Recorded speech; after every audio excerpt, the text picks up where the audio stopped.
मोदी जी के हाथों को मजबूत करें, नीतीश चाचा के हाथ के मजबूत करेंगे। वाह भैया।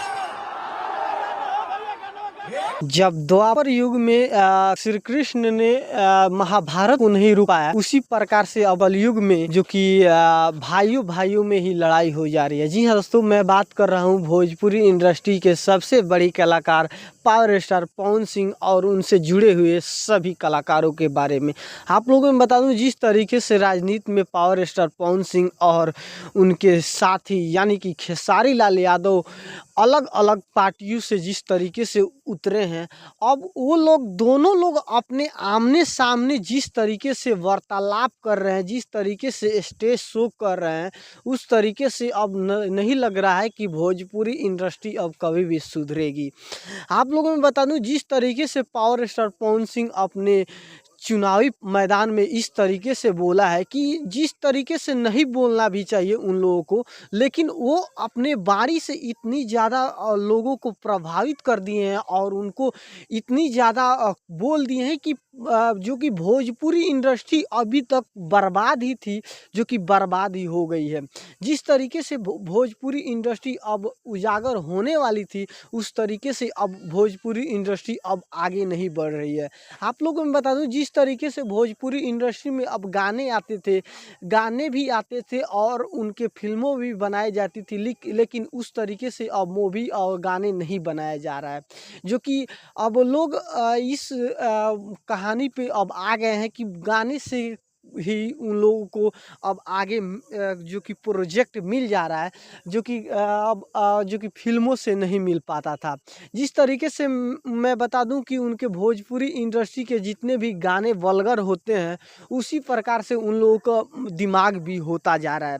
आप लोगों को बता दूं कि अब वो लोग अब चुनावी मैदान में भी उतरे हैं और चुनावी मैदान में देखते हैं कि कौन कौन अब भोजपुरी, जो कि भोजपुरी में सभी लोग बोल रहे हैं कि मैं बिहार को ही सुधार दूंगा। जिस तरीके से पावर स्टार पवन सिंह अपने बयानों पे जो कि बोल रहे हैं कि मैं बिहार को जिस तरीके से वो लोग अपने शुरुआत हाथ से से ही आप ही पे कटाक्ष बना कर रहे दूंगा, हैं, आपको अपने टारगेट कर अपने रहे हैं आप एक से तरीके ही से, चाहे वो वो रवि किशन हो, खत्म चाहे मनोज जो कि तिवारी हो। मनोज सुधर तिवारी जाएगा। भले उस लहजे तो में चलिए नहीं हम कटाक्ष किया, अदर लेकिन रवि पार्टी किशन के ने किया, फिर पार्टियों उसके के बाद समर्थक को हम दिनेश लाल आप लोग यादव को जो वाणी को पूर्व सुनाते सांसद हैं भी रहे और आप लोग आजमगढ़ कमेंट से। बॉक्स में जरूर उनका एक शब्द था बड़ा ही एक क्रूशियल एक शब्द है, मतलब एक कॉम्युनल वर्ड है, तो उस शब्द को लेकर भी एक सवाल है कि उस पर आपका अभी तक प्रतिक्रिया नहीं है।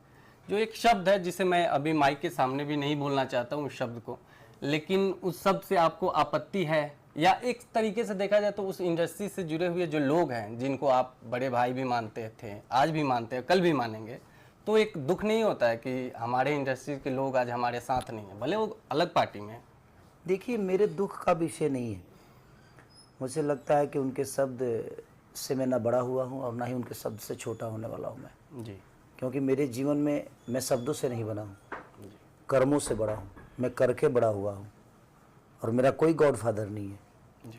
मैं अपने जीवन में जो भी पाया अपने दम पे और लोगों के आशीर्वाद और जनता के प्यार की बदौलत हुआ। तो मैं उनके शब्दों पे ज़्यादा ध्यान नहीं देता क्योंकि कोई मतलब ही नहीं है। मैं विकास की बात कर रहा हूँ, मैं बेहतर बिहार चाहता हूँ, मैं उसकी बात कर रहा हूँ। वो लोग मेरे पे कटाक्ष कर रहे हैं कि मैं किसी और में गया तो मैं दूसरा हो गया। आप सब बोल सकते हैं। बिल्कुल बिल्कुल, यदुमुल्ला करके उन्होंने एक शब्द का प्रयोग तो मेरे किया। कहने का मतलब कि जो भी हमारे देश के मुसलमान हैं, क्या वो हिंदुस्तान के नहीं है? मुल्ला शब्द माने कितनी आपत्तिजनक आप बात बोल रहे हैं। इसका मतलब आप उसको निंद भावना से देखते हैं ना, गंदे भावना से देख रहे हैं, तभी तो उस शब्द का उच्चारण कर रहे हैं आप जी। अब इस शब्द का मतलब तो मुझे पता नहीं, लेकिन आपने अगर कटाक्ष किया है तो आपने कम्प्लीटली मुझे मुसलमान बना दिया।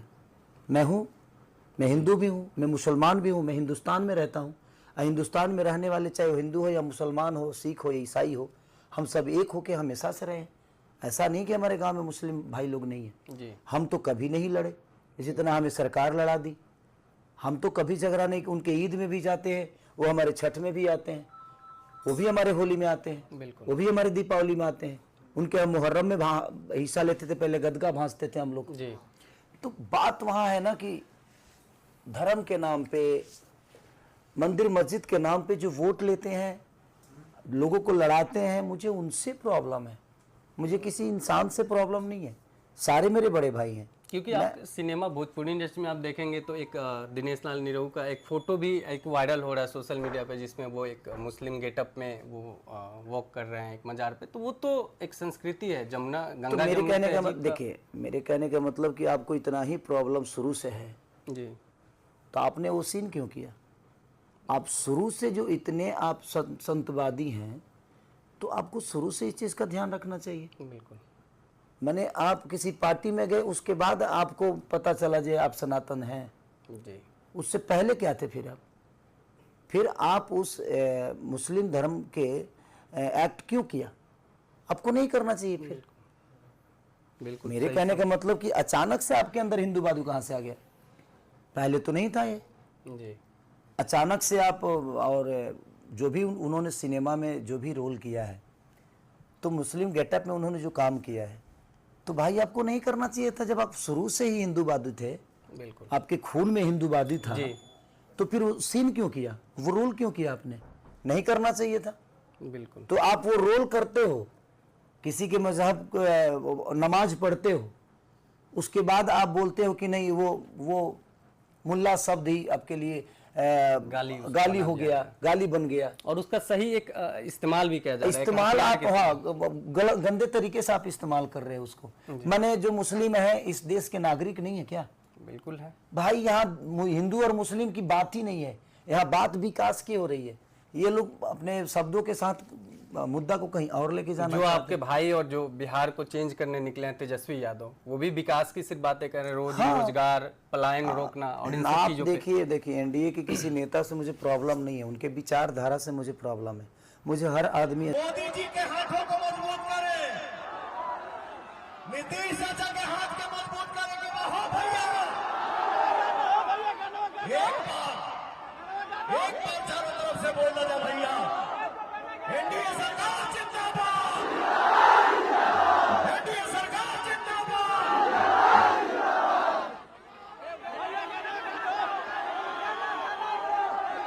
आज